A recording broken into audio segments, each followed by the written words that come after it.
But if I don't, starts but with bark. I promise you would recognize it. They use it in a lot of movies, especially Deadpool. Have you seen Deadpool? I have. The first one? The first one. Yes, I have. Okay. I bet maybe I do know it. You know it. Okay. It's a song that is used frequently.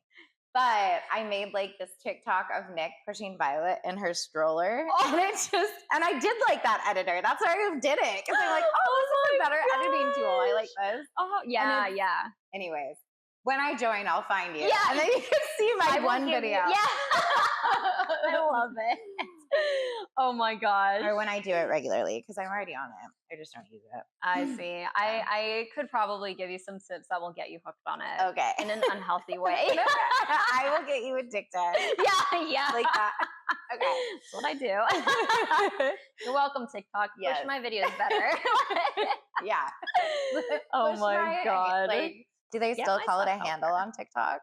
Yes. Okay. Yes, they do. I'm like, do I sound super old right now? Yeah, that question threw me off. I was like, is that a real question? But I saw the seriousness in your eyes. Yeah, so. I was serious. I mean business. Yeah.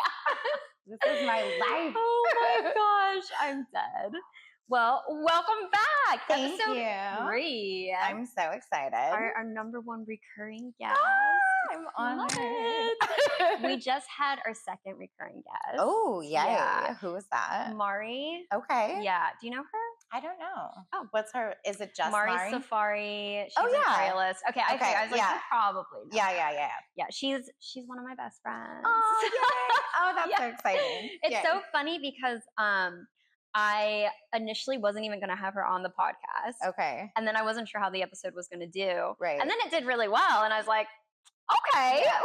There's something to be said about having your best. I mean, the candor is going to be great. It's going to be hilarious. The connection, I think. Connection. Because your video is now the number one video. Your first Yay. one. Yeah. And I was like, wow. Oh, look at it. Apparently this duo's working. I love it. Yes. But yeah, the back and forth is important. That's what I do a lot of true crime and ghosty podcasts. Love that. There's one called 2 Girls, 1 Ghost, which is my current favorite. Ooh, so good. Fun. And I think the name is hilarious. But it's because they're best friends and they have such a great, back and forth. It does a lot, I feel. Yeah. I've had some episodes that I think are really good and they're very information dense too. Right. But they don't do that well. Yeah. And I'm like, okay, so clearly the dynamic is something that people really want. Definitely. Not to mention, I am just so mind blown at how things that I feel like are very reasonable to us, at least as working women in LA, are really not the common mindset. Like, I feel like it's so, like, we had one recently about pink tax and how tampons should be free in bathrooms and public 100%. restrooms, like toilet paper. Yeah. The world does not agree. No. And I was like, they don't think tampons should be free? No. What? Why? Isn't that crazy? Why don't you think they should be free? Did you know that they just in when did Barbie come out? I think it came out in 2018, 2019. Oh, the movie. The movie. I think it was more recent than that. 2020? 2021? No, it was after, because I saw it in theaters and I was living here. Okay. So it was after, it must have been 2023 or 4. Same year that Barbie came out was the year that they started testing tampons with actual blood instead of water. They were using water, which is doesn't behave like, it's completely different substance. It has a completely different makeup, a completely different viscosity. They were just testing with water to test the absorbency. And that's why a lot of tampons probably, I mean, let's be real, a man-made product. So they don't work the way that they should. Like, there's so many, they should be, they should be better than they are. Yeah. And it's because of that. They just started testing tampons with actual blood the year Barbie came out, which was way too recently to be like, it's insane. Absolutely. Same thing with medical testing. That's why I'm very sad because I lost a lot of this work to AI. Oh no. But I used to copyright for a lot of health platforms. Okay. And so I got really into research for female hormones, how they impact us, how they impact our health. And females and males are genetically very different, obviously. And different medications specifically are going to affect us very differently. So giving a male an aspirin, somebody assigned female at birth an aspirin, they're going to have different side effects. It's going to affect them differently. They didn't start doing any medical testing on women at all until the late 80s. Wow. And even still, we have like 40 different dick pills, right? If a guy has erectile dysfunction, we have very little research and very little relief or any kind of medication for endometriosis or any female related health problem. I suffer from PMDD, which is wow.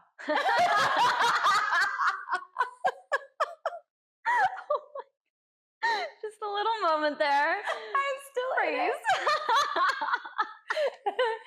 Premenstrual dysphoric disorder. There we go. Okay. And it is not a hormone imbalance. It is a hormone sensitivity. And it's basically like PMS on steroids. So I have like very extreme mood swings. And I use this as an example a lot. I was cleaning my house, which I get into house cleaning frenzy sometimes when I'm in this state of mind. And it just feels good to like get things clean.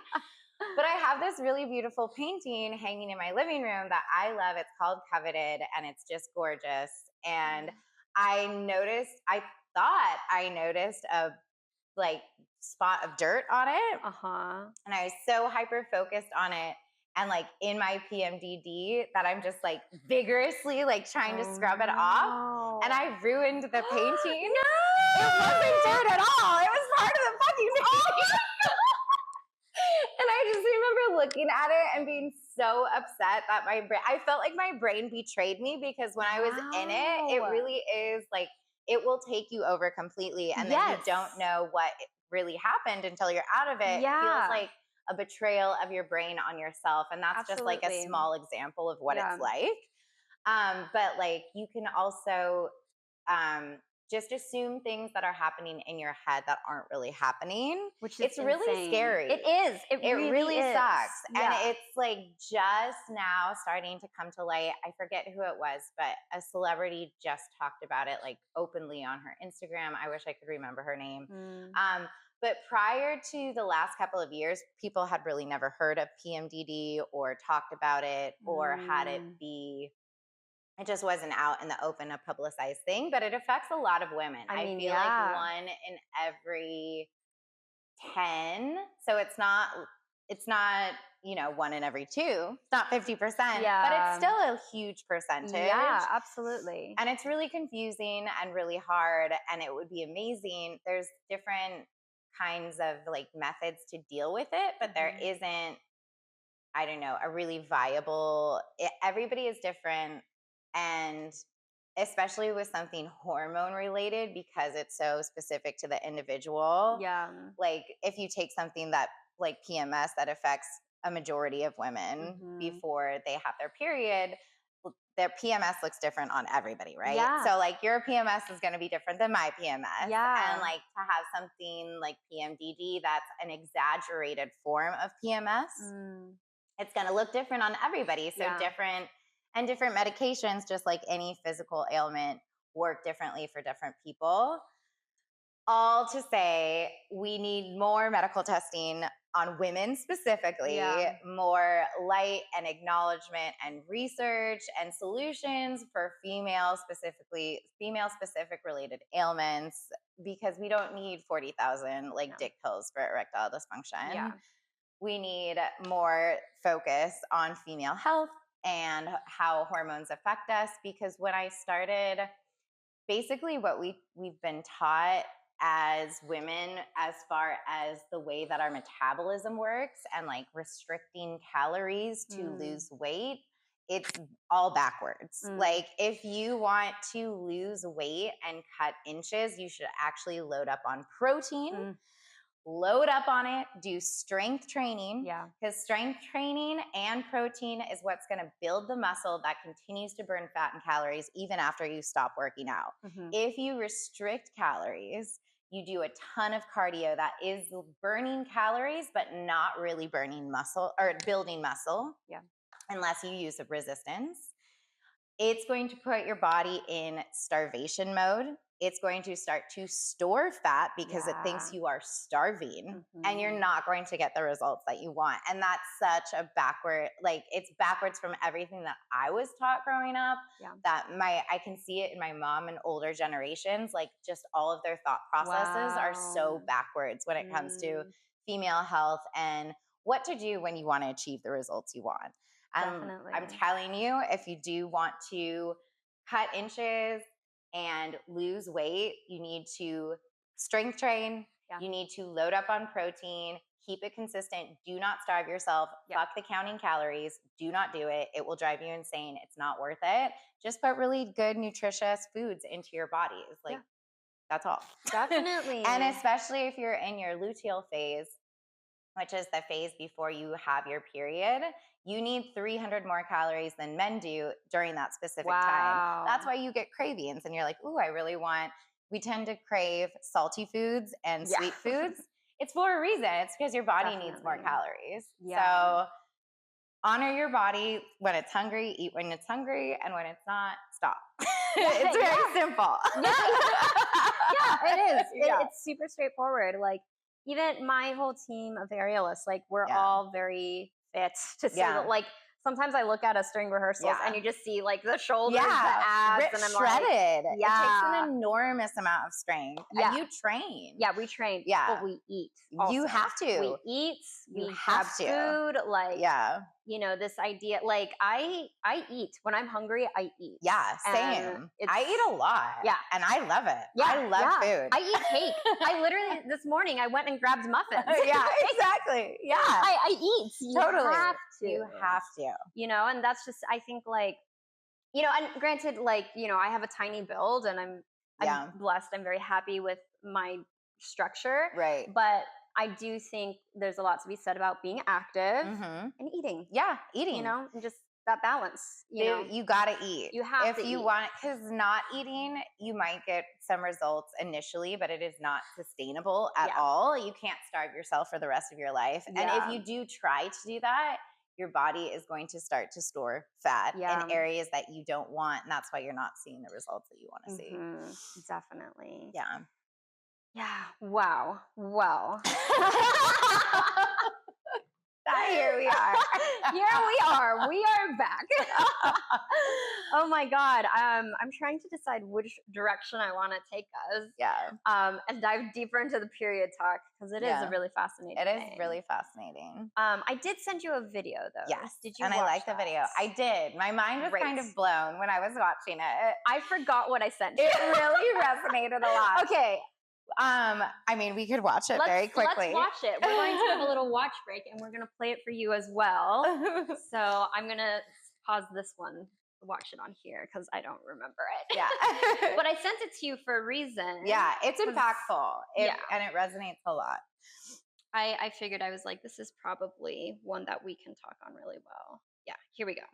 Someone needs to explain to me why every attractive girl, and I mean like every attractive girl, especially the ones that I'm attracted to, how do they all have some sort of mental like illness or like crippling anxiety? Maybe it's because her worth has been tied to how she looks since she was old enough to hold a freaking cell phone. Maybe it's because she learned at 12 that grown men's attention wasn't a compliment to a teacher.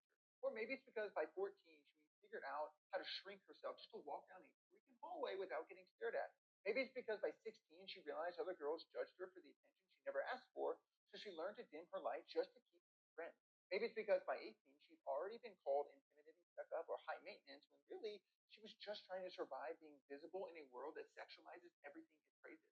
Maybe it's because every guy who said he could handle a confident, attractive woman ended up resenting her for the same confidence that drew him in. So she learned to play small. Not because she wanted to, but because it was the only way to feel safe being loved.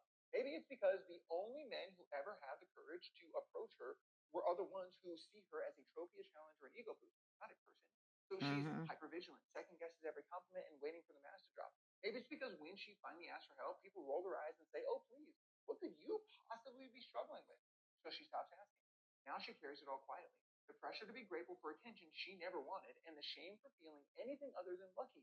Maybe it's because when she speaks up, she's too much, and when she doesn't, she's boring. Maybe it's because the second she lets people see her humanity, they call it trauma, insecurity, or mental illness on social media. She's not crazy, brother. She's conditioned. She's not too emotional. She's exhausted. You call it crippling anxiety. Science calls it nervous system dysregulation. And the world she grew up in calls it being a woman. Yep. But yeah, no way any of that has anything to do with it. Thank you. I love that video is done by a man. Yeah, I do love too. it. I feel like although the patriarchy is reigning supreme and very real and awful, frankly, that there is an uprising in female empowerment. Yes. I know a lot of my friends and people that are close to me are no longer lowering their standards for guys, which is amazing, myself included. Love that. Love that. We're going to be diving into more of that as well. And we need more of a matriarchal society to save the day, because frankly, we're crashing and burning right now. We are. And so boys, men, all of you, get on board or get the fuck out. Well, and I will say, I don't know if you've noticed this, but I have started to notice there actually are, not a lot, but there are more men who get it. There are, slowly but and that's a great example. There are. I've had some conversations where, like, you know, I'm going to a gig and somebody is carrying my pole for me, and we're on our way, and we start talking, and I'm like, oh, you get it. Yeah. You know, there are some men who really understand and understand where we're coming from. And it's usually men who have been in relationships with women who are in a more sensual work role. Right. They understand because they start to carry the load and the burden. Yeah. But I love this video so much because me and my friends joke about how we all have insane anxiety. Yes. And like, we can't even, like, at this point, I can't even imagine that anybody doesn't have anxiety. Yeah. Because I'm so used to it. Right. And so used to seeing it with my friends that it's just normal. Right. Which apparently some people don't have anxiety, which I can't. I don't understand that either. Like, I don't know a single performer who doesn't have anxiety.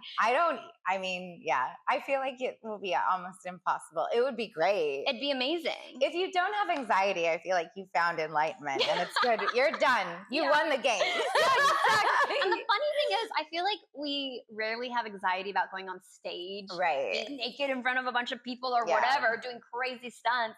But like day-to-day life anxiety is very real. Yes. And you know, it's funny because I was backstage recently and I had one of my girl friends and one of my guy friends that I do the show with backstage. Yeah. And, you know, I was mentioning to my guy friend, we do this acting class together. And I told him, like, you know, oh boy, like this guy from our class started following me. He's DMing me. And I was kind of like, had this like weird out of body experience where I was listening to myself talk and I was like, damn, I sound like such a bitch right now.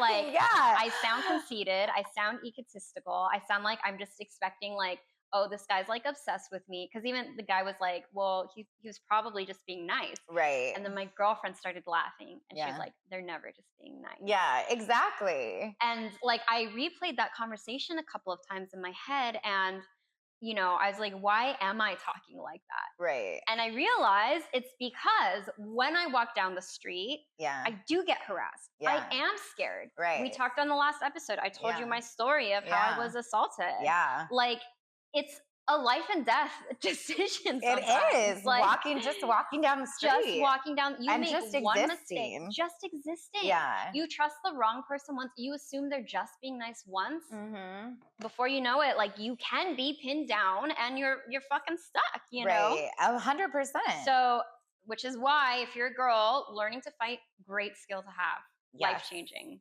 Absolutely. I also on the same, because I am a social person. I really like meeting new people. I like talking to them. I'm genuinely interested in hearing what they have to say, what they're about, what their story is. But I found that when I talk to men specifically that I have not met before, when I am nice to them, they consider that an open invite to fuck me. Yeah. and then when I say, oh no, that's not what I meant, they get mad. Yeah. They've gotten really mad before. And that can be scary too. That is scary. And then I get confused because I'm like, I'm sorry. I thought we were just having a nice conversation. I certainly never said anything sexual, anything like I'm interested in dating you. I want to go out. Nothing like that. It was just simply the act of being nice to them. And they interpreted that as like, please come fuck me now. And that sucks because I do not like being a bitch to people. And it's really hard, especially if you're a people pleaser, to lay firm boundaries. But sometimes I have to do that because in multiple situations, this happens more often than not. If I'm nice, they misconstrue that as an invitation for something that I'm not extending.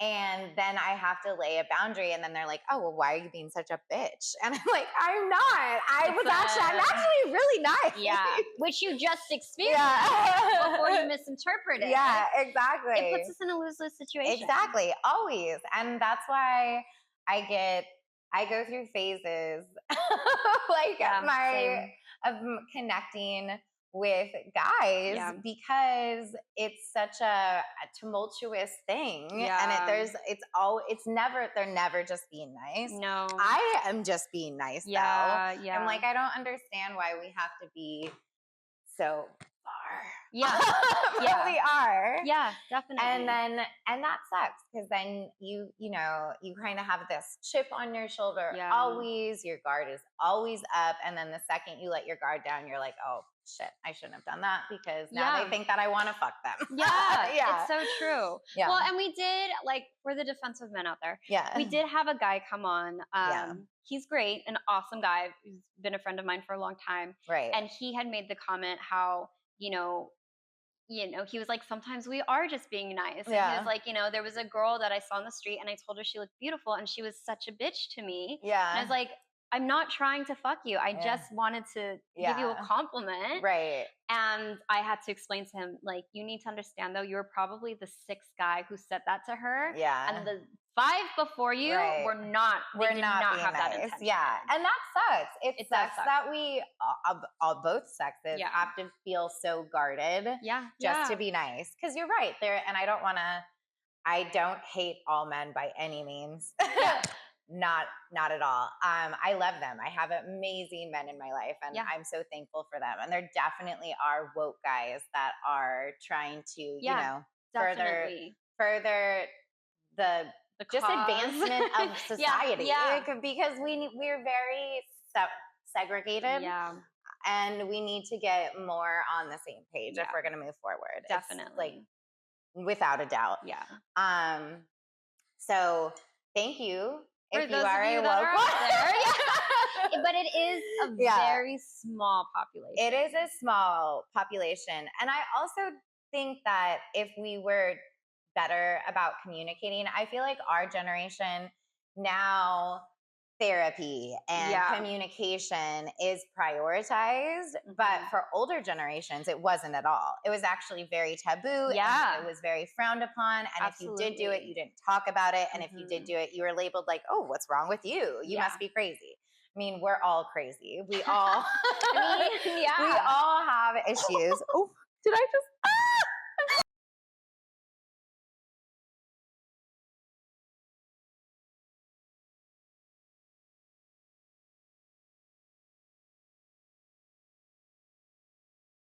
People pay so much money to watch our shows. Like, and I think it's not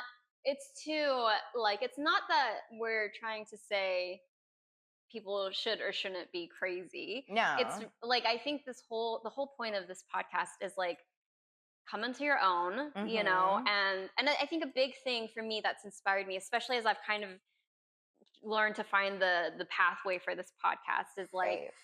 my biggest thing is like, if you are a woman going through abuse or oppression or Yeah. not being able to understand yourself or who you are because of society, family, marriage, Right. you know, we just want to show you there's a life where you can find yourself. Yeah, 100%. We did it. We And found even, ourselves. Yeah. And I mean, we still Even continue. it's an it's a Ongoing. constant process. Yeah. 100%. And sometimes you just need to know other women have done it before you. Other Yeah. women support you doing it. Yes. And it's scary because majority of the time, the world is going to talk shit on you. Yeah. Oh, yeah. They are going to come down on you. They are going to make you feel bad. It's lonely at the top. That's it why is. a lot of people talk about that. Yeah. Because you have to, especially if you're in a oppressive relationship Yep. or you're going through any kind of abuse, and there's so many different kinds of abuse. Yes. And that in itself took me a long time to realize and come to terms with, because hindsight is 2020. But when you're going through something with somebody and you are being abused, and it's not always very detectable. It takes months, years, like sometimes in lifetime for people to fully recognize what exactly was happening. Mm-hmm.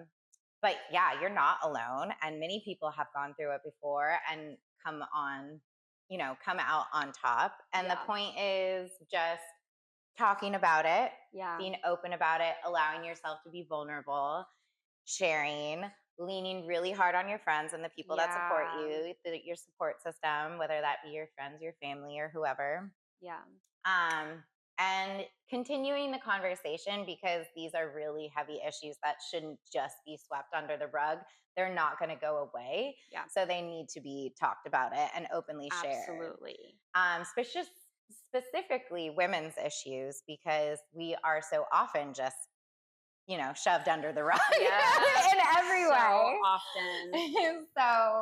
But we are important. We are half the population, and we are the reason why the population is here. Yes. We create life. Exactly. We had, there was another one. This was one of my favorite episodes. We had Jillian come on. Okay. I don't know if you know her, burlesque dancer. Okay. But I love her because she's such a straightforward, like no bullshit. Don't care if anybody likes what I say or not, and does her research too. But she was talking about like maternal leave. Yeah. And was she the one that was like society hates women? Yes. Yes, I loved her. Yeah, I really loved her too. Yeah. So great. The men did not. Like the comments I have started to see already, but it just like blows my mind again reading the comments. Right. And people like, somebody commented about how, oh well, why should women, get paid when they're not working? Right. While they're pregnant, They're working. They are working. Somebody that has created and birthed a tiny human here, and it's 10 months. It's not 9. It is 10. And most people still are working while they're pregnant. It is work. I was doing, oh my gosh, I had the worst job ever when I was pregnant. Oh, no. It was when I was doing a major life shift and I felt really lost. So I was selling automated bartending machines. Oh, wow. To restaurants who didn't have a full liquor license. So my whole pitch was, we're going to do session cocktails. You can put them out at a very high output rather than spending, like 3 minutes on every drink. This will make it in 1. You know what I mean? Mm-hmm. And so when you're having a lot of people in your restaurant, you need to make like a pitcher of margaritas really fast or something like that. It was that was the sales pitch. It was terrible. Oh it was my terrible. God. And I just remember I had such bad, I didn't just have morning sickness. I had all day sickness. God. And I was driving in my car all over Los Angeles, which is terrible in itself, to different restaurants to try to pitch this machine. And I remember, this is gross, but I'm going to be honest. I had a puke cup in my car because I would just have to keep going. So I just driving. God. And would do it, and then I would just like rinse it out like discreetly. It was so gross, but it was real, and I was working the entire time I was pregnant. And I'm a performer. I also teach digital fitness, and at that time I was teaching in-person fitness. So I was driving to different studios in LA, and just everything that I did, whether it was like pulling around this automated bartending machine, which was heavy, and I had to bring all the mixers and the alcohol. So like my kit was 2 full-size suitcases, like me rolling in. And then with like fitness was obviously very physical. So everything that I did was extremely physical on top of the extreme physical labor that is like creating and supporting a child inside of you. And it's hard. And each phase has different challenges. But as you get bigger, you're going to slow down. Like you have to. Otherwise, you know, it's going to put you at a lot of risk and the baby at a lot of risk. But it is not easy creating a child and being pregnant. It actually puts women, I think women are like the possibility of physical violence towards women goes up by like 200% when they're pregnant. And it's because they're so vulnerable. Yes. Oh, I mean. Yeah, they're so vulnerable. So people, you know, bad people take advantage of that and can see it and target it specifically. Yes, it's true. So it goes up by an insane percent. Oh, that's awful. And which is really scary in itself. Yeah. And I remember specifically, this really freaked me out. I was flying with my daughter. She was really young. She was only 4 months old. And my mom really wanted us to come to my grandmother's, to see my grandmother, who's an assisted living facility in Minnesota. Okay. And we were flying over there, and it was the first time I had traveled by myself with my child, and she was really little. So she was still breastfeeding, and I had the full stroller, the car seat. It was a lot. Yeah. It was really stressful, and I had insane anxiety about it. I bet. And usually when they're boarding an airplane, they ask anybody flying with small children to board first, right? That's standard. Most flights do that. And so I'm trying to get on the plane, and this woman saw me with my kid and was so unnecessarily rude and horrible to me. She snapped at me. She's like, "No, not you yet." And I was like, "Oh, I'm flying by myself, and I just like would really like to get on the plane. I'm really nervous. This is my first flight with my daughter." And she was so nasty, and she was just unnecessarily nasty to me. This is one of the flight attendants? Yeah, the person boarding the plane that was like, "And now Rose, whatever through whatever." Oh. Yeah, she was so insanely mean, like to a crazy degree. And I just remember being really shocked. I would usually say something and try to defend myself in some way, but I had so much anxiety. I was already so stressed out. I was just like, okay.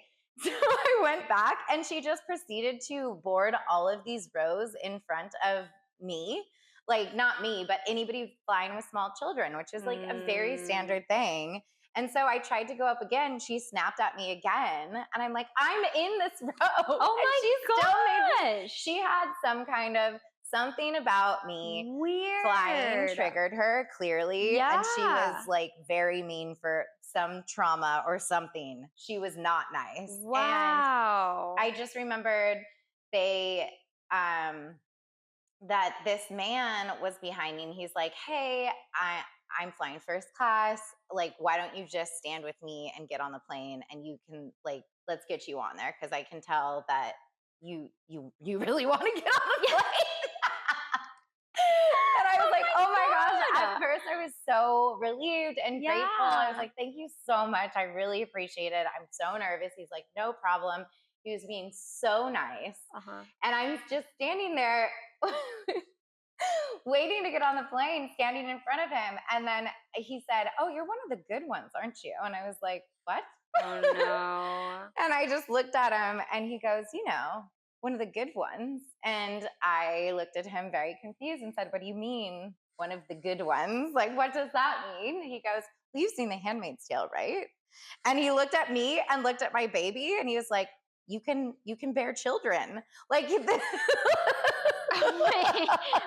I'm not kidding at all. I haven't seen the show. I have like a loose concept of it, but so The Handmaid's Tale, for those of you that haven't seen it, is basically a extremely religious patriarchal society that takes over the It's basically what's happening in the United States right now. Women are stripped of all of their rights. Their biological children are ripped away from them and given to the wealthy people in the society that can't have kids, that want kids.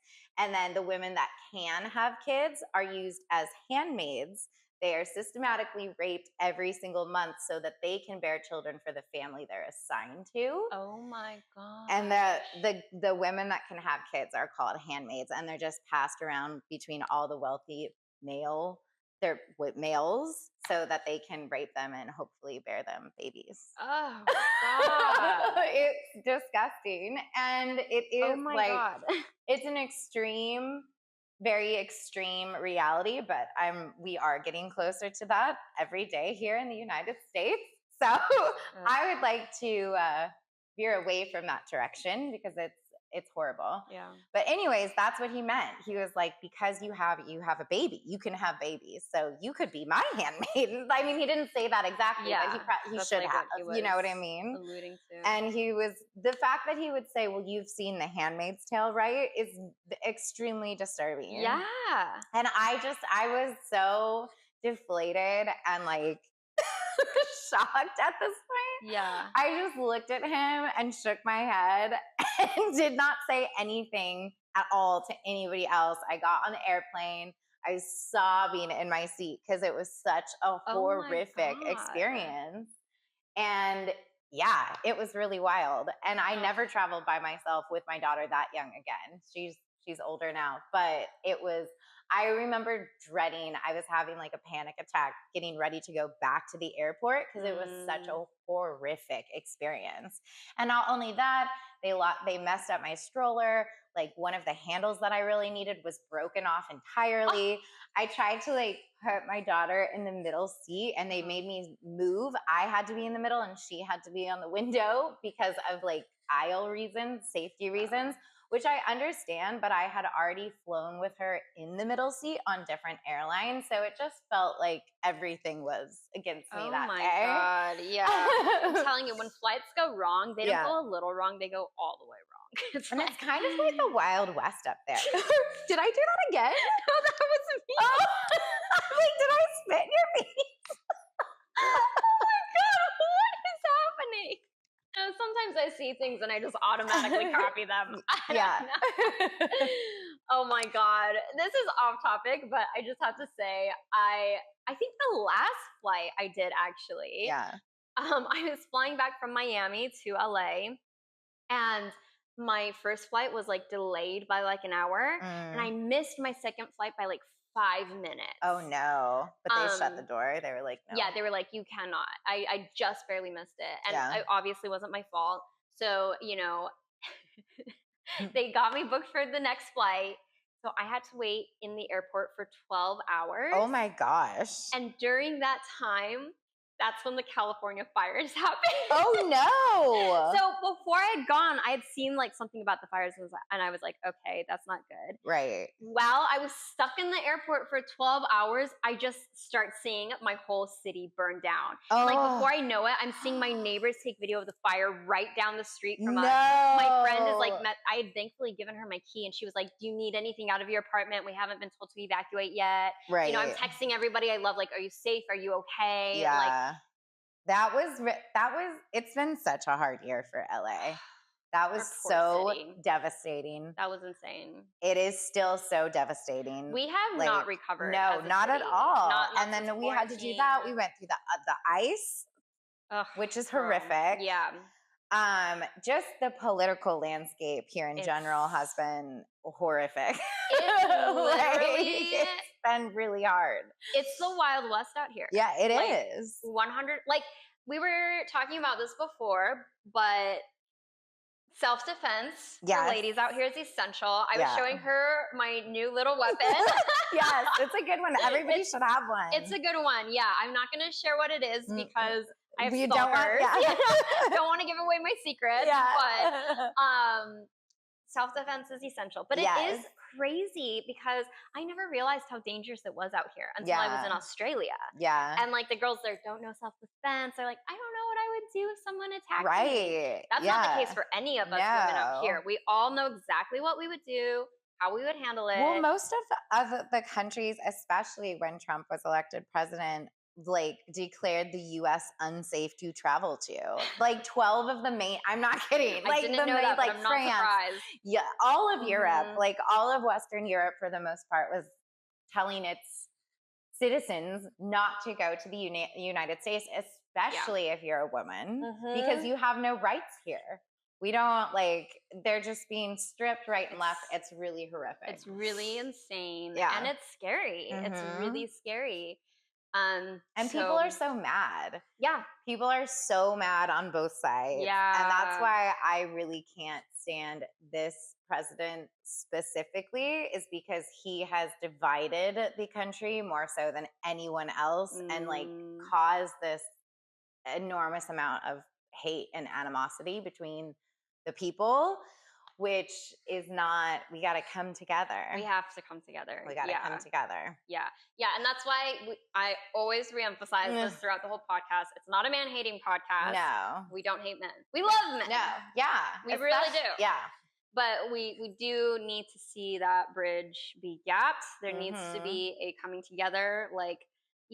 Women are not treated as equally. We're not. Not financially, I think we make 80 cents to the dollar. That makes sense. Yeah. Unfortunately. And we own men compared to women. I just saw this. That's such a good quote. It talks about owning land, and I think women in general own 10% of the land in the United States versus 90, which is a huge difference. Yeah. We were just allowed to open our own credit cards, open our own bank accounts 50 years ago, which wasn't that long ago at all. No, not at all. They just started testing tampons with blood. That one is crazy to me. That is Why wild. would you ever use that doesn't make any sense to me at all. So wild. Well, there was one time, just to further prove that story, I started my period, and ever since going off of birth control, everything's changed for me. Psychologically, my body, and I've had to literally rediscover myself because I was on a drug. Right. But I put a tampon in because my period started and I had a show. Right. And so for our shows doing aerial, where we are in the splits in the air above people eating dinner. Yeah. I wear double tights. So I have my tights on, my fishnets. Right. And then, I have a thong on, I have my double tights, and then I have the costume on. So that's 4 layers. Yeah. Right before we went on, I was like, let me just check. Lift my leg up, blood all the way through. Oh, everything. No. Through the tampon, the thong, the double tights, and the costume. No. That's insane. horrible. Yeah. That's the worst right before. God, I checked right before. Yeah. But also, what the fuck? Why do I have a tampon in? It's because it wasn't designed to absorb blood. The number of times tampons have leaked. And that's why it was crazy to me when somebody was fighting me on whether or not tampons should be free in public restrooms. Yeah. And I was like, should toilet paper not be free? Yeah. Is that not disgusting to you? Yeah. And I made the point to him, I was like, do you realize how much dried blood you've probably already sat on in your life? Oh, and pee and feces, it's a lot. If you use public restrooms and you sit on that seat, it's a lot. Or even this is because I live in Hollywood. This is the first thing I think of. But those little tour buses they have. Yeah. The number of times that I have not realized I've bled through my tampon, and it's probably, this sounds disgusting, but it's true. And why we need free tampons in public restrooms for society cleanliness. 100%. This affects men too. I don't want to sit on somebody's dried blood. You don't always see it, but it's there. There is a hilarious viral video that I just watched. I was dying. It is so funny, but it's basically a bunch of women asking their partners, their male partners, they tell them, they're like, babe, my tampon's stuck. Can you help me get it out? and it's a montage of the reactions, and it is hilarious. Like this one guy comes back in like a full blown like metal like welding mask. And he has like a huge thing of like pliers and dogs. Oh my God. Like some of them are like they get really scared and run away. Like just the responses in general are I will find it and send it to you. Yeah. It is so funny.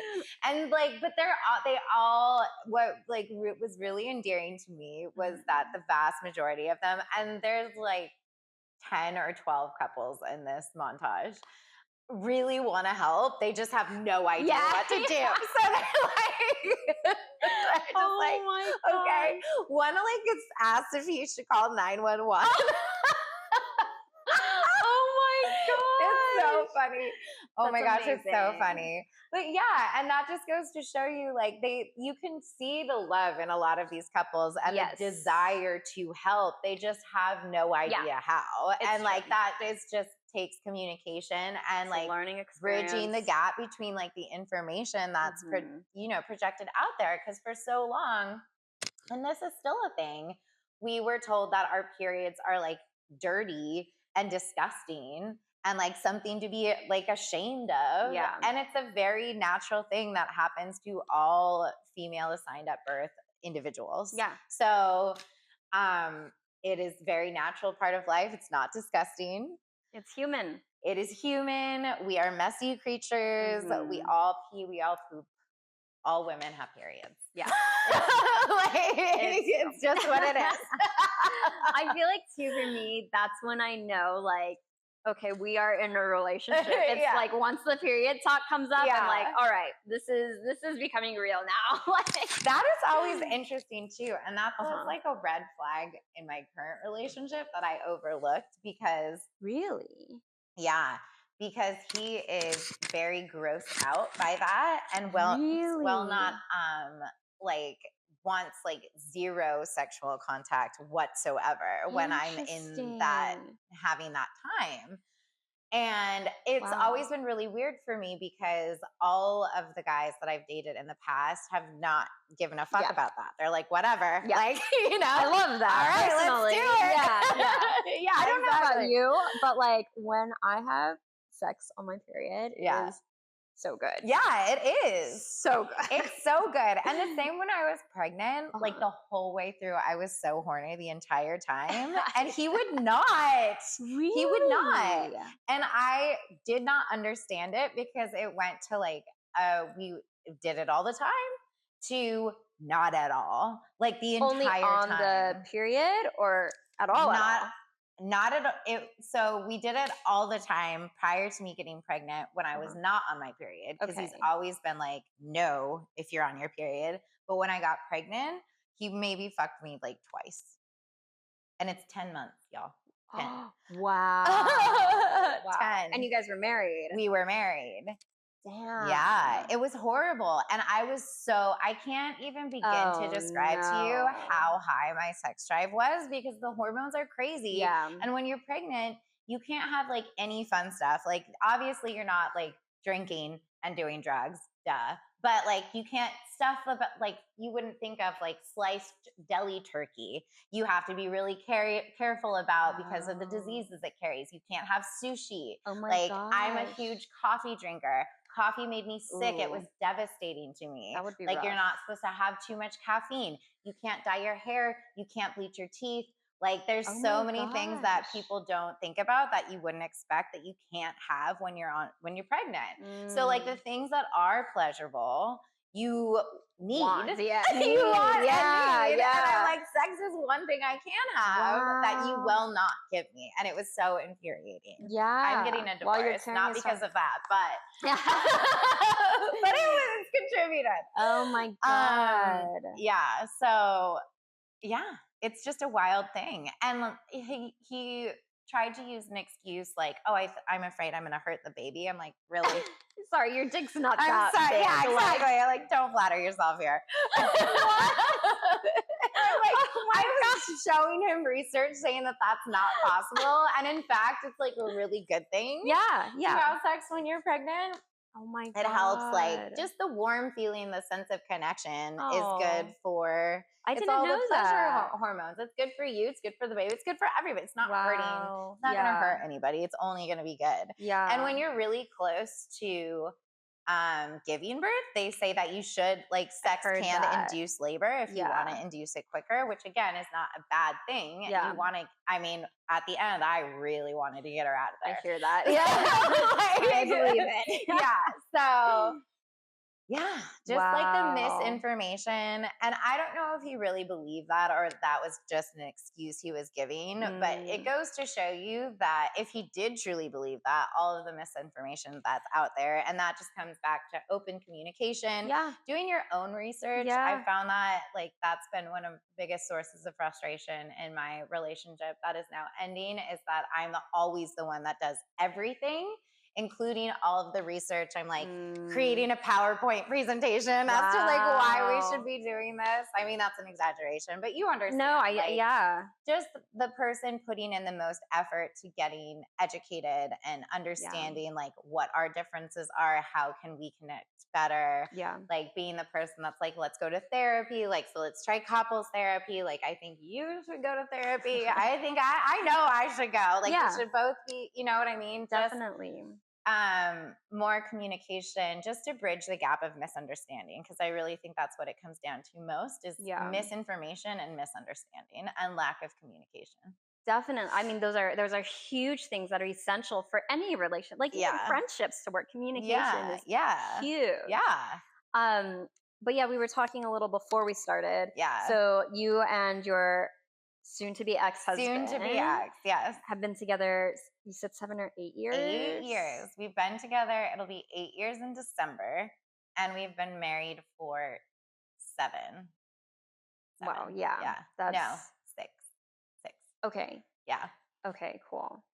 I mean, not cool, but, you know, calculating. It'll be 7 years in May. So like 6.5. Got it. That's so interesting because 7 years was how long me and my ex-husband knew each other. Really? Yeah, we weren't together for 7 years, but we knew each other like from the day we met to like our divorce. It was 7 years. Right. And it's been 7 years since the divorce. So that's really interesting. Like, you were married for 7 years or 6. Well, you know. But okay, so you know, you were saying too how this is what really gets me. And I was like, I have to bring this up because this is something that I've experienced in the past. You're a burlesque dancer. Yes. And you were providing for the relationship, but he didn't support you being a burlesque dancer. No, I mean, he considered not giving me a horrible time about it, constantly support. But no, I have been a burlesque performer the entire time we've been together. And my burlesque career predates my relationship with him. It's something that he knows is extremely important to me. It is my artistry. It's how I found myself after I had a baby. And I love it for a multitude of reasons, and you're great at it. We met doing that. Thank you. Yeah. But yeah, it's my happy space and my art and what I need to like feel like a complete whole person. So I have something that is just mine. And that's not, because when you're a mom and you're married, like you share everything. Yeah. But you need to have things that are just yours. So you can like have your own time, your own space, and you can fill your cup so you can go out there and fill others' cup. It's so essential. But yeah, I can count the number of burlesque shows he's been to on one hand. Probably like, I don't even think it's 5. I want to say it was probably like 4. And it's not like he hasn't had the opportunity, because like I told you, I do anywhere from like 5 to like 14 burlesque shows a month, depending on the season. It's seasonal work. And so he's definitely had the chance. And yes, his like biggest excuse is, well, who's going to stay home with the kid? But there have definitely been many times where our daughter is with family or has a sitter that he still chose like not to come and support. And when he would come, he would be like very standoffish and just kind of keep to himself in the back. And you could he was like visibly very uncomfortable. to the point where you had no idea I was married. No. Most of the people I work No with, these are clue. people I see multiple times every Yeah. every day for the most part. Like some of my best burlesque friends, some of my closest working producers had no idea I was That's married until crazy. I told them, and they're like, "What?" Like totally floored. And it was really interesting to me because I work with a lot of different performers, but there are definitely some that have really strong partners, and like I'll see their partners come just like stare at them with adoration, like help them carry their stuff in, help them carry their stuff out, like just be really amazing, supportive partners. Yeah. And I've always been so envious isn't the right word, but sad that my partner isn't like that. And just a little like, why can't I have that too? That sucks. That looks so nice. Yeah. And so it's such a safe, loving space. And I've just never had that with this person. And that's not even the main reason why we're getting divorced. Wow. But yeah, I was the sole since 2020. Obviously, 2020, everybody was unemployed for a short period of time, but it took them a really long time to get back on their feet again. And since 2020, they've been unemployed for long bouts of times on 3 separate occasions for 6 months. Wow. And I have worked that entire time. Wow. I have definitely established myself as the higher breadwinner at this point, and also the person that does all of the scheduling for our family. I'm the reason that anybody has, like, our daughter goes to school, why anybody has a doctor or a dentist that they've like developed relationship. Anytime we need childcare, I organize all of that. I pay all of the bills, all of them, every single one. Wow. Like his one contribution was he would pay for our health insurance when he was employed. But when you get fired, you lose your health insurance. And so we had to change our health insurance 6 times in 3 years. Oh my God. And it was so stressful doing that because sometimes like I could go on about how fucked up the healthcare system is here, but like it's not easy to change your health insurance that many times within that short of a period. And it's a major headache just getting everything up and running and then finding doctors that are in network, pharmacies that are in network, hospitals that are in network. Heaven forbid that you need that. But like it was just anything that needed to be done, I would do it. And so it felt like I was taking care of our 6-year-old and an adult man. Yeah. Well, like another 14-year-old trapped in an adult man body. And I met him when he's 10 years older than me. Oh, So, no. Yeah, exactly. That's what I'm saying. Wow. And you were taking care of him. Yes. Oh my gosh, girl. Yeah. It's been hard. So, yeah, that's so hard. Yeah. Like, I have a couple questions, and, there's always a chance, like, as time goes by, maybe these answers will change. I know, like, my answers when I first got divorced versus now, I not changed that significantly, but, like, a little bit more perspective just when you're more emotionally distant from it. Right. But at least right now, while it's all fresh, I'm curious to know, like, a couple, like, when you guys met, were you really in love with him? Do you regret those 7, 8 years? Or is it like, are you, it was what it was then and you're just done? Yeah. When I met him after I had like a really successful audition day, and he was at the tail end of a 3-day bender. Oh my gosh. That's how we met. And I met him next door because he was one of the best friends of the couple that lived next door to me, who were my best friends at the time. Okay. So I really trusted them, and they didn't do anything to betray my trust, but I just assumed that this person was something that he wasn't because of his connection to them, if that makes sense. Yeah. He also love bombed the fuck out of me, like at the very beginning. And hindsight is 2020. And I had just come out of like a really brutal, not just come out of, but I was 3 months post a really brutal and like psychologically traumatizing breakup with somebody else. Okay. I had just gotten like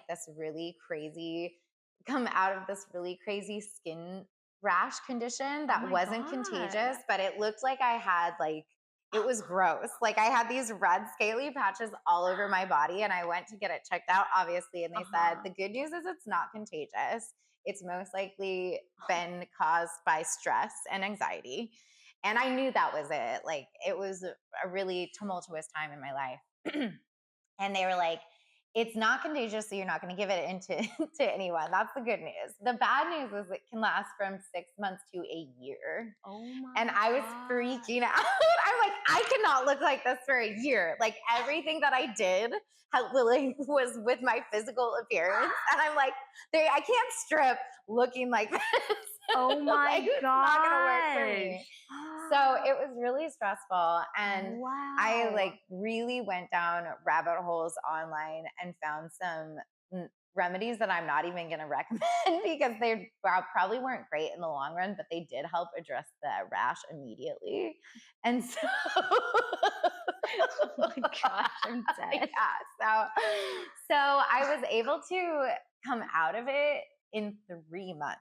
Okay. But 3 months is a long time to look like that. And I'm talking about especially like as a burlesque dancer. Red, scaly, like patches all over my body. The only place it was on my face, which I'm thankful for. Yeah. But it was everywhere else.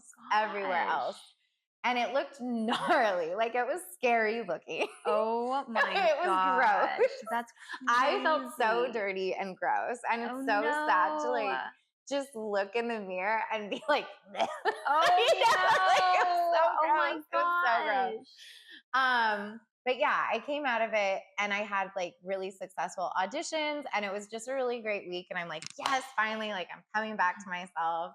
And then I met this guy next door, and he seemed so great. We hit it off right away. We had like an instant candor and an instant connection. And he seemed really nice. My friend was singing his praises, but there were a lot of red flags at that time that I did not acknowledge and just overlooked.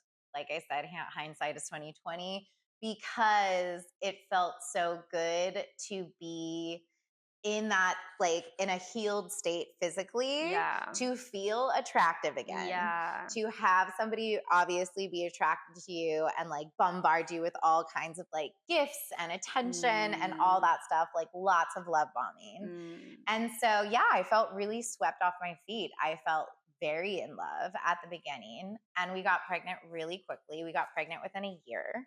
Wow.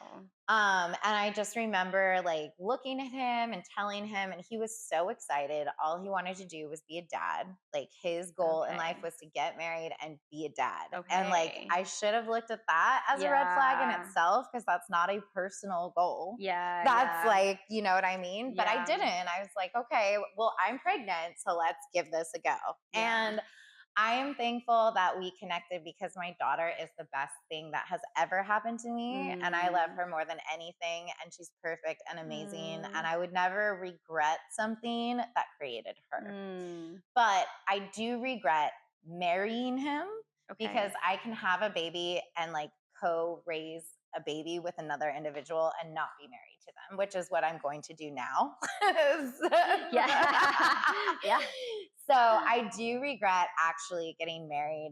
I personally feel like I don't believe in the institution of marriage anymore. I feel like you automatically, especially if you have kids, become the default parent. So everything falls on your shoulders. Like sometimes, and this is like a societal thing as well, which I think is what your friend meant when she said, society hates women, because in this way it does. Everything is in a heterosexual marriage, especially, all of the responsibilities for the most part are just immediately dumped on the woman, and it's expected of them to step up and do all of those things. And the guy will like pitch in when and if he can. But typically, historically, like the male, and I don't believe in this kind of balance, this is just what it was, would be the breadwinner, and the woman would stay home and take care of the children. Well, in my relationship, because my husband was so constantly unemployed and was terrible with money, I was the breadwinner, the child raiser, like the house cleaner. Like I just did everything and I constantly felt exhausted. And then he would not have sex with me. Like once we got married, like it stopped completely. And he definitely struggles with substance abuse issues. Like I said, he's 10 years older. Like we've been married for 7 years. And for the past year and a half, we haven't had sex at all. I know this is going to trip you out. No wonder you were so surprised when I told you last episode how we had sex every day. I know. I know. Shit. The last year and a half. The last year and a half. Yeah. And prior to that, it was really sporadic. It might be like every 3 or 4 months. Very minimal. And I'm a sexual person. I love having sex. It's amazing. And I like connecting with my partner in that way. And yeah, it felt like after I had a baby and once we got married, he either lost all interest or was experiencing his own health issues and couldn't do it like he had before. But prior to that, it was every day. So it was a really harsh reality check for me. And I'm like, wow, this sucks. Not only am I responsible to do absolutely everything for everyone in this family, pay all the bills, and work multiple jobs just to stay afloat, I'm also not having any of my needs addressed at all. And in fact, being reprimanded or yelled at, or completely ignored when I try to express my needs at all. So, but like I said, it's hard to identify that those things are happening when you're so in it and you have so many responsibilities that you're taking care of. You're just getting through the day and plugging along and making sure everybody has what they need and gets to where they go. And then you realize, well, I don't have anything that I fucking need. And that's why I love burlesque and the arts so much, because I love being on stage. And it is where I go to find that, if I'm not gonna have sex, I'm gonna get on stage because this is what fills me on a spiritual and artistic, on all the levels. It's my happy place. And if I'm not getting that at home, I'm gonna pour myself into my artistry. So I will say that my burlesque career has taken off immensely throughout our marriage, but it's not because of him at all. It's in spite of him. Yeah. If that makes sense. Yeah, it does. Yeah. Damn. Yeah, something I have noticed, because I've seen this pattern a lot with my friends, because we're all hardworking, independent women. I've been through it myself.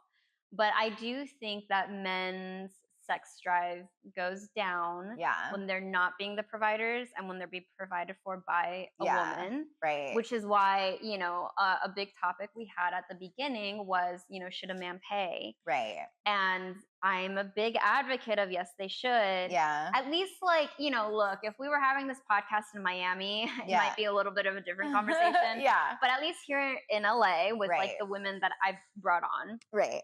And for hardworking independent women out there, I think it is so essential that a man pays, especially on that first date. Yeah. If that first date is already 50-50. I have to tell you about my first date. Oh God. With my soon-to-be ex-husband. He makes a reservation at one of my favorite restaurants. I'm really looking forward to it. We get all dolled up, take photos. My neighbors help take pictures of us before we go. We're what is this, prom? It was. We were excited. And we get there, and he had forgotten his fucking wallet. Just forgotten it. Did at least forget? I don't know. See, now I'm like, did you actually forget it? Oh my did you just marry me for my money? Usually it's the other way around. I'm not sure. God. And so I ended up paying for everything. He never paid me back. And so I think it's great when, if a man wants to pay, I will let you take me out as many times as you want. There are times where I'm like, I got this one. I will take care of it. Absolutely. I'm a firm believer if you want, I think it's different for everyone. So just understanding the expectations, because I have one of my girlfriends is I'm in a relationship, I expect my man to pay for everything. She's like, he's going to pay for my rent. He's going to pay for my food. He's going to take me out on dates. That's it. It's a non-negotiable for her. And so like, you got to understand everybody's different. Yeah. Like, you know, so just understanding like who the person is that you are dating, what their expectations are. And that comes back to communication. Yeah. I have been like either paying for everything or splitting things 50-50, even because when he is working, because he's a man, he gets a higher salary than I do because he's a fucking man. That's all. It's not because he's better than me. It's because he's a man. And it's infuriating. Yeah. But even in those times where he could have paid more, he did not. Everything was split 50-50, which is not okay. Like if you make if you make more money, you should be contributing the same amount. Like somebody making $150K a year is very different than somebody making $80K a year. And like they need to take on more financial responsibilities to compensate for the gap because like even the $80K, you know, that they're going to pay for what it's just, there needs to be some sort of balance there. It can't be so off kilter if you are going to split things. And it's always been like that in my relationship, regardless of who's making more, who's doing what. So, okay. Yeah. That's crazy. It's crazy. Yeah. Well, I'm really happy. And I actually was not expecting this, but the guys that I've brought on here, I'll say the two that we've had 4 in total. The first one was 2 guys and we didn't talk about, oh no, actually we did. All the guys I brought on here have all said they believe the man should be the provider. Yeah. And that they believe the man should pay for everything. Yeah. Even if the woman is making more money than them. Yeah. And not only do they say that, they have done it as well. And I love that. Like if that's what you believe in and you walk the talk, that's very different than like what I've experienced where in every other way, like emotionally, like trying to power wise, I guess, like having like your power dynamic in your relationship. That is what my soon to be ex has, that mentality has like embodied, but not executed at all throughout our entire relationship. So I feel like his understanding of what relationships should look like as somebody that's 10 years older than me is dated, but then he doesn't actually walk the walk. Yeah. You know, he talks really a lot of talk, but you got to follow through if you're going to say things like that. If you want to be the provider, great, then provide. Yeah. Well, and that's the thing too, like, and this is something where I am the kind of person where if I love you, I will take care of you more than I should. Yeah. Honestly, like as a lot of us are, right. You know? Yes. But the older I get, the more it is becoming more and more important to me that you, as the man, do have to. Yeah. Not just for me. Honestly, like I'm doing pretty okay, you know? Yeah. But like it's not about like I need you to take care of me. This is for your mentality. Yeah. I've seen it time and time again. Yeah. Where if the woman is providing, the man he just starts he feels it. He does. He starts to shut down. He's not gonna have as much sex with you because he doesn't feel good about himself. Like it weighs on him. It does. And it doesn't feel good for him. No. It's not the life. No. So it is really important. Yeah. Not, you know, as a woman, I can take care of myself. Right. Period. I don't need you to take care of me. But I think it is so important for the man to do that for himself. Yeah, 100%. It makes them feel better. Everyone, regardless of their gender, needs to take care of themselves first and foremost. Absolutely. Because in the words of RuPaul, if you don't love yourself, how the hell are you going to love anybody else, right? Very true. You need to have your own goals. Getting married and having babies is not, I mean, it's beautiful if that's what you want in your life, but if that's all you want, you're going to feel really empty. Yeah. And like he achieved it at a certain age. And then I feel like he just never tried at anything ever again. Yeah. And was just completely complacent with like being in that space. Yeah. Whereas I'm trying to I really want to buy a house, which I did. I bought a house. Woo! I'm so excited. Love it. Without his help, completely. Wow. Yeah. Completely separate from him. But like, I've been working our entire relationship to get our family to this point, whereas I feel like he's held us back from advancing in so many different areas of life, which is why like I am angry and resentful. Do I hate him? No, I don't hate him. I love him. I want him to be well. But like I strongly feel that we're not helping each other grow at all or advance in any way. And like clearly I'm not doing that for him because he has stayed in the same place the entire time, if not like going like regressing. Yeah. So it's not, I want to build an empire with my partner. Yes. I don't want like, you know, I'm very much, I'm a Libra, so I believe in balance. I always forget about that. Me too. I love us Libras. Yeah. So I like really crave balance in all facets of my life. And I want my partnership to be exactly that, a partnership. I want us both to try. We both have to give it our all. Like sometimes that's going to look different depending on where we are at and what we can give. But I still, to this day, and I've told him this many times, I feel like I've never seen him really try at anything except to win me, which he did. Well, he set his goal. He said he wanted to get married and have kids. And then that was it. Proves that he can achieve goals. He it is true. Didn't have anymore. Motivated. And then he just lost all motivation. So who knows? Because I am committed to co-parenting with him. And our daughter is really young. She's 6. So we've got 12 years before she's a legal adult. And like, we don't have to, I mean, we're always going to be there for her, but we don't have to co-parent. Yeah. You know what I mean? She can have our separate, we can like have our separate relationships with her. Yeah. And not be so like, what are we going to do about this? You know what I mean?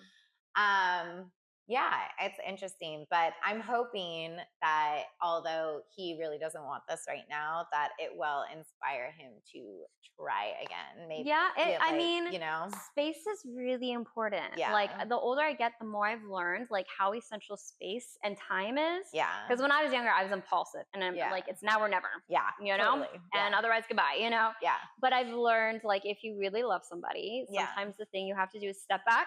Right. Step away, let go. Yeah. Let the person figure it out. Take time to figure it out for yourself. For yourself, yeah. And if that love is real, you know, you can come back together and be stronger and healthier. It's true. His mom, I like to tell this story because I think this is so insane and ultimately very sweet. But she married her high school sweetheart and she had a baby at 18. So they have a daughter together. He left. He just abandoned them, left, walked out of their lives, never knew his daughter at all. Not at all. He got married again. His wife passed away from cancer. We found this out later, but apparently his wife was very adamant about him having zero contact with his daughter, which he could have been like, no, I am going to have contact. Like he plays a role in responsibility as well in having a relationship with her. But basically because of this dynamic, he never knew his daughter. And then after his wife passed away, like sometime, like maybe 5 or 10 years, him and my soon-to-be ex's mother reconnected.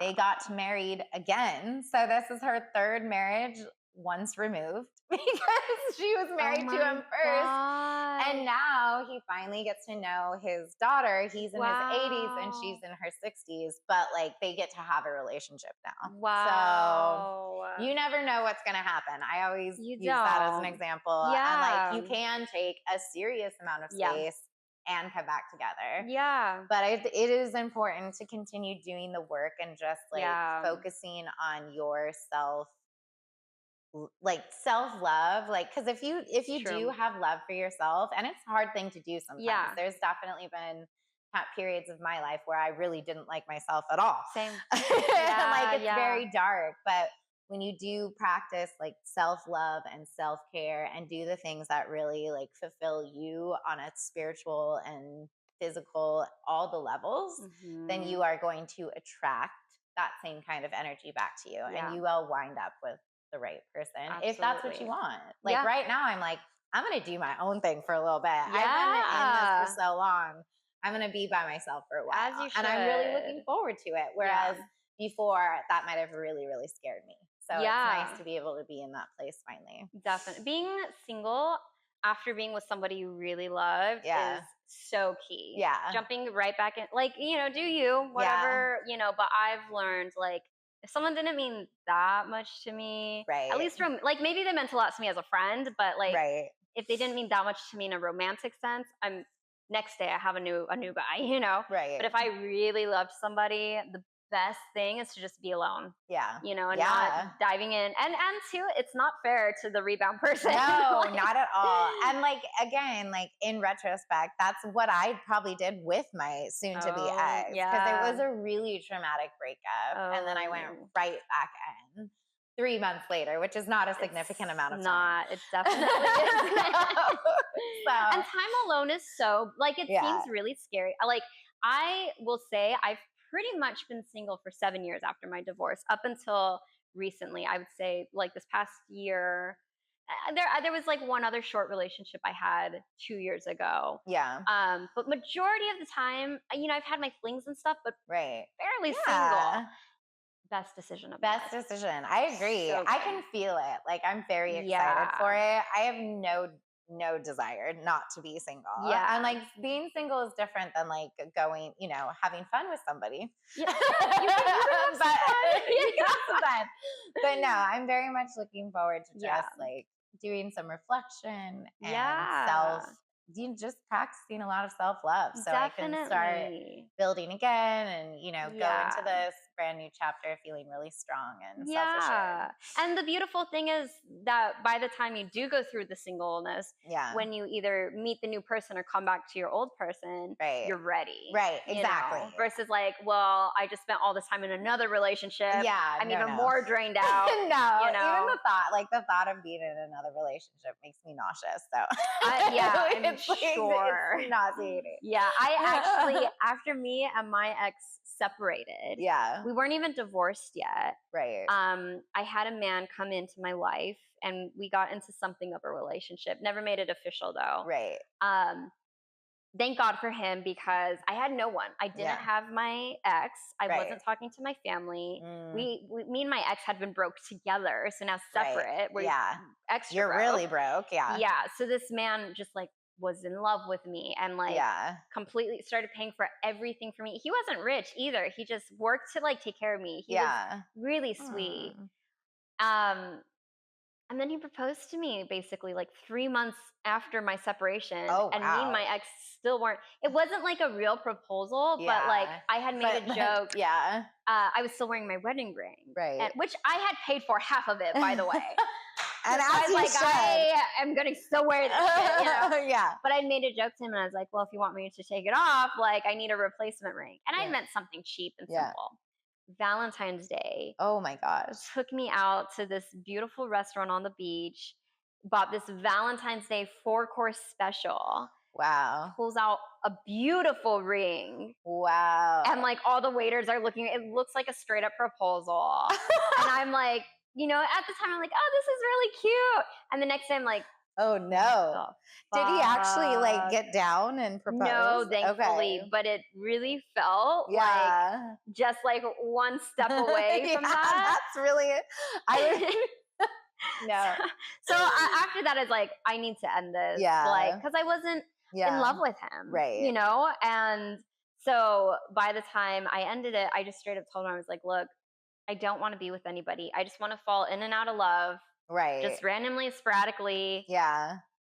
And I can't be with anyone right now. Yeah. And that's exactly what I did. I just fell in and out of love. And was it fulfilling? No. Yeah. But like, did I need that? Yeah.